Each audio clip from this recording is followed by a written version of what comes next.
Hi guys, good morning to all of you. Welcome back to my channel. And this we discuss editorial from the Hindu. Today we discussing editorial that is hate crime and punishment on violence over hurt sentiment. क्या बताया जा रहा है, जो crime जो होता है hate crime और इस पर जो पनिशमेंट मिलता है on violence over hurt sentiment कि किसी भी रिलीजियस को हम लोग कुछ बोल देते हैं, उससे क्या होता है अगला रिलीजियस का हर्ट हो जाता है सेंटिमेंट्स ये सब। ठीक है, तो आज उसी के बारे में हम लोग आज देखने वाले हैं। और जैसे कि पता ही है कि इंडिया में ये कितना ज़्यादा इंक्रीज हो चुका है हर्ट सेंटिमेंट का केसेस। ठीक है, देखते हैं। There need to be zero tolerance for violence over hurt sentiment because of hate speech। बताया जा रहा है कि there needs to be zero tolerance होना चाहिए for a violence over hurt sentiment को लेके because of hate speech। ठीक है, क्योंकि hate speech क्या हो रहा है, बहुत ज़्यादा इंक्रीज होते जा रहा है, सब लोग एक दूसरे के बारे में बहुत ज़्यादा बोलते ही जा रहे हैं। इसलिए क्या बताया जा रहा है कि क्या होना चाहिए, जीरो टॉलरेंस हो जाना चाहिए for a violence over hurt sentiments because of hate speech. India's law on freedom of expression are clear about the reasonableness of the right to exercise it। India का जो लॉ है on freedom of expression जो कि clearly about the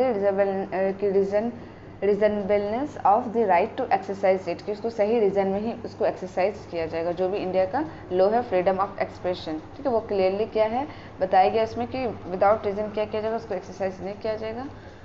but hate speech directed and communities and intent to feign communal hatred is not clearly defined in the law।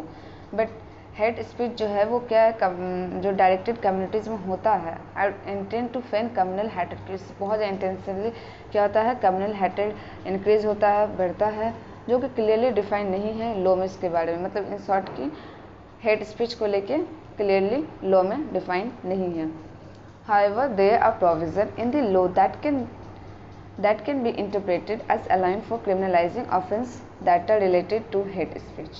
बताया जा रहा है कि however देर बहुत सारे प्रोविज़न ऐसे हैं रूलों से रिलेटेड जो कि इंटरप्रेट करके अलाउ करता है कि हाँ उसको उस ऑफेंस को क्रिमिनलाइज किया जा सकता है जो कि रिलेटेड हो किससे, हेट स्पीच से।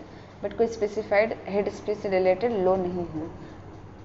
इन particular those that are likely to incite violence, जो कि पर्टिकुलर जो पीपल हैं जो कि इंसाइट करते हैं वायलेंस को बाय हेट स्पीच, उसको किया जाएगा, क्रिमिनलाइज किया जा सकता है। There have been rightful demand including from the law commission of India to add. बताया जा रहा है there have been rightful demand, यहाँ बहुत ज़्यादा राइटफुल डिमांड्स हैं including from the law commission, include किसको किया जा रहा है, लॉ कमीशन ऑफ इंडिया को भी, to add specific provision in the Indian penal code to tackle hate speech. बताया जा रहा है कि लॉ कमीशन राइटर से बोले कि जो लॉ कमीशन है उसको क्या करना चाहिए, स्पेसिफिक प्रोविज़न को ऐड करना चाहिए इंडियन पैनल कोड में, जिससे क्या हो सके टैकल किया जा सके, जो भी हेट स्पीच करे या जो भी हेट स्पीच बोले इसको तुरंत जल्द से जल्द क्रिमिनलाइज किया जाए डायरेक्टली।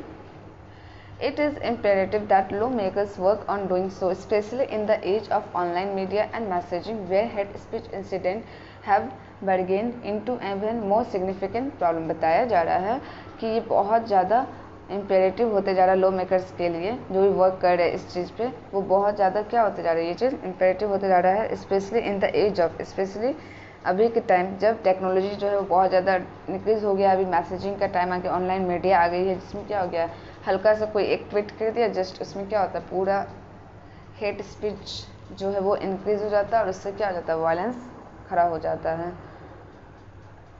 जो कि प्रॉब्लम क्रिएट कर देता है।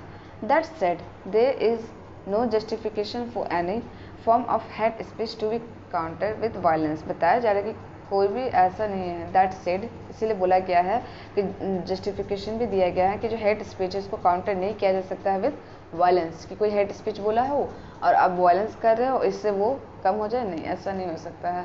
क्योंकि कोई भी अगर हेट स्पीच बोला होगा तो वो अपने मेजोरिटी ऑफ ग्रुप के सपोर्ट से ही बोला होगा, और जिसके अगेंस्ट में बोला वो लोग भी अपने मेजोरिटी में आ जाएंगे, फिर दोनों के बीच में क्लैश स्टार्ट हो जाएगा, वायलेंस स्टार्ट हो जाएगा, जिससे ये कभी कम नहीं होगा। आप एग्जाम्पल देख सकते हैं अभी कहीं नुपुर शर्मा का, कि उन्होंने ट्वीट कर दिया था और फिर कितना ज़्यादा वायलेंस इंक्रीज हो गया, बहुत सपोर्ट भी अगर कर रहा है तो उसका भी हम लोग एग्जाम्पल देखेंगे आगे पहले हम लोग एडिटोरियल पे ध्यान देते हैं। There must be zero tolerance for a violence, ठीक है, यहाँ पे क्या होना चाहिए, जीरो टॉलरेंस होना चाहिए for a violence. And the incident in Amravati Maharashtra where a chemist, और हम लोग इंसिडेंट देखें किसमें, अमरावती में, महाराष्ट्र में, जहाँ पे क्या बताया जा रहा है कि Umesh Kolhe was knife to death allegedly by 3 men, कि उमेश कोल्हे जो है उनका क्या हुआ, डेथ हो गया बाय 3 men इन रिटेलिएशन। और क्यों उनका डेथ किया गया, क्योंकि उन्होंने शेयरिंग पोस्ट किया था इन सपोर्ट ऑफ बीजेपी, ठीक है। BJP spoke person Nupur Sharma, पता ही कि नुपुर शर्मा जो ट्वीट कर दी थी मुस्लिम रिलीजन्स के अगेंस्ट में, तो उसमें क्या हुआ था कि जो बहुत कोई को मार दिया जा रहा है जो भी उनको सपोर्ट कर रहे हैं, ठीक है। तो यहाँ पे एग्जाम्पल दिया गया है कि उमेश कोल्हे जो कि केमिस्ट हैं उनको भी मार दिया गया, और किनके द्वारा, 3 आदमी आए थे इसको मारने के लिए। और क्यों मारा गया, क्योंकि वो जस्ट सपोर्ट किए थे, ओनली सपोर्ट किए थे, उसकी वजह से उनको क्या कर दिया गया, मार दिया गया। वो बहुत गंदे तरीके से मार दिया। Was on the same lines are a dastardly, और ये भी सेम लाइन है एज ए डिस्टार्डली। डिस्टार्डली का मतलब क्या हो जाता है, बहुत ज़्यादा क्रुएलिटी, सही बात है, बहुत ज़्यादा क्रुएलिटी से भरा हुआ है। Was on the same line as a cruelty murder of tailor, एक फिर टेलर का भी सेम क्रुएलिटी, मतलब बहुत गंदे तरीके से मौत किया गया, जिनका नाम क्या था, कन्हैया लाल इन उदयपुर में, ठीक है। तो दो का देख लें एग्जाम्पल। वीक एगो, एक हफ्ते पहले, इन बोथ केसेस सस्पेक्ट, दोनों केसेस में सस्पेक्ट जो भी था वो where incensed by the remark took to violence as a counter to what they perceived as an insult to their religion, और दोनों के दोनों में एक ही कॉमन इंटेंशन था कि दोनों का रिलीजन को जो सेंटिमेंट किया उसको सपोर्ट किया गया, इसलिए दोनों को मार दिया गया। बट ऐसा नहीं होना चाहिए, हर किसी के लिए लॉ है, कानून है, आप वहाँ पे ऑफकोर्स FIR कीजिए, कंप्लेंट कीजिए, बट ऐसे जाके किसी को दिन दहाड़े कानून को अपने हाथ में, तो एक तरह का क्या हो गया, मौलाइचिंग हो गया, जिसमें क्या होता है कानून को अपने हाथ पे लेना और जाके क्रुएलिटी से मारना किसी को, बहुत ज़्यादा, मतलब कि किसी की भी भगवान का इंसल्ट हो तो उसको ये चीज़ राइट नहीं मिला कि वो खुद जाके करें। अगर आपको लग रहा है कि हाँ वो अगले ने गलत किया तो आप लॉ का सहारा लीजिए, कानून का सहारा लीजिए, कंप्लेंट कीजिए। And the 2 case are being proved by the national investigation agency, ठीक है। 2 केसेस जो है वो प्रूव किया गया किसके द्वारा, NIA के द्वारा, national investigation agency. The culprit, those involved in the planning and execution of those murder must be brought to book and accord strict punishment for their crimes। जो भी कल्प्रेट हैं, जो कि इन्वॉल्व हो रहे प्लानिंग में, एग्जीक्यूशन करने में मर्डर को, मस्ट बी ब्राउट, उसको लाया जाएगा, to book and accorded strict, और उसको स्ट्रिक्ट पनिशमेंट भी दिया जाना चाहिए उसके क्राइम के लिए। वो तो लगता है फांसी सज़ा डायरेक्ट देना चाहिए या फिर ज़िंदगी भर का jail. Even as these hate crimes are investigated, hate crime जो इन्वेस्टिगेट किया जाएगा, and it is imperative on the part of union, और ये बहुत imperative part है किसके लिए, यूनियन एंड स्टेट गवर्नमेंट के लिए, कि to quickly reassure करे सिटीजन को on the need for communal amity को, and that purveyors, जो कि purveyors कौन होते हैं, जो कि स्प्रेड करते हैं और प्रोमोट करते हैं ऑफ हेड स्पीच को, and those indulging in violence in retaliation will be prosecuted, ठीक है। जो भी ऐसा में इंडल्ज रहेगा इस सब चीज़ में, उसको क्या किया जाए, तुरंत से तुरंत प्रोसिक्यूट किया जाए। Justice and the application of the rule of law should not only be seen to be done but needs to be applied in a fair manner. बताया जा रहा है कि जस्टिस जो है and the application of the rule of law जो है should not only be seen to be done, कि इसको पहले नहीं डन किया जाए, बट नीड्स टू अप्लाई, अब जरूरत पड़ गया कि इसको अप्लाई किया जाए इन फेयर मैनर, सही से, एंड विदाउट ये नहीं गलत इंसान को पकड़ लिया जाए। Prejudice for and against specific communities, the union and state government should not adopt repressive measures by using enforcement authority to inflict collective punishment. जो यूनियन और स्टेट गवर्नमेंट है शुड नॉट अडॉप्ट, उनको अडॉप्ट नहीं करना चाहिए कोई भी repressive measures को, बाय यूजिंग एनफोर्समेंट अथॉरिटीज़ की यूज़ करके एनफोर्समेंट अथॉरिटी को टू इन्फ्लिक्ट कलेक्टिव पनिशमेंट दिया जाए on communities for individual act of transgression, जो भी ट्रांसग्रेशन कर, जो भी ये सब फैला रहे हैं, उल्लंघन कर रहे हैं लॉ का, उसको कलेक्टिवली पनिशमेंट दिया जाए as a communities for individual act of transgression. Political parties जो हैं of all hues but specially those in power must refrain from fanning communal hatred। तो political party of all but specially those in power, जो specially जो power में है उसको refrain करना चाहिए from fanning a communal hatred, communal hatred जो वो इंक्रीज ना हो।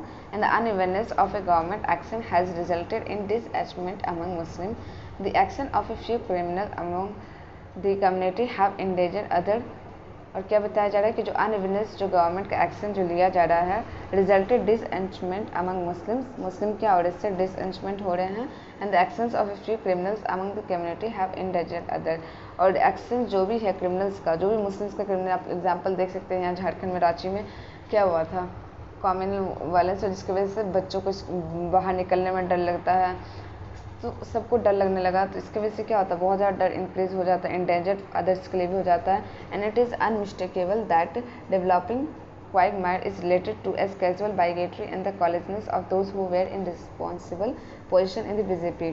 बताया जा रहा है कि अनमिस्टेकेबल डेवलपिंग है जो कि क्वेगमायर का मतलब क्या होता है यहाँ पे, डिफ़िकल्ट, जो कि डिफ़िकल्ट हो जाता है,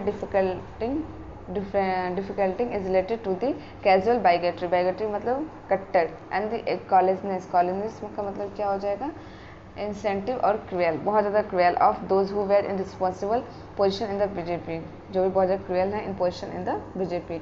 गवर्नमेंट मस्ट रीओरिएंट होना चाहिए दैमसेल्फ, ठीक है, गवर्नमेंट जो है उसको क्या करना चाहिए, खुद को रीओरिएंट करना चाहिए to the rule of law के अकॉर्डिंग, एंड स्ट्रिक्ट एडेरेंस करना चाहिए, कॉन्स्टिट्यूशन वैल्यू को भी ध्यान रखना चाहिए, और secular fabric of the country must be preserve at all cost. और जो हम लोग के यहाँ पे इंडिया में जो सेक्युलर माना जाता है, बट आई थिंक उनको लगता है सेक्युलर बस एक तरफा माना जाता है, और मुस्लिम कम्युनिटी से ये चीज़ को नहीं ध्यान दिया जाता है कि हम लोग भी हैं और अगला भी है, वो लोग बस मेरा को किया गया, हम लोग तो सब जगह वायलेंस क्रिएट करके ही रहेंगे, और इवन तक कि लो को भी अपने हाथ में लेंगे और सबको मारेंगे, ठीक है। And fabric of the country must preserve at all cost. अब बताया जा रहा है कि सेक्युलर जो है, सेक्युलर का जो फैब्रिक है उसका, हम लोग के कंट्री का, उसको प्रिजर्व करना ही पड़ेगा एट ऑल कॉस्ट, ठीक है। तो समझ में आ गया होगा आई थिंक ये एडिटोरियल। Thank you guys.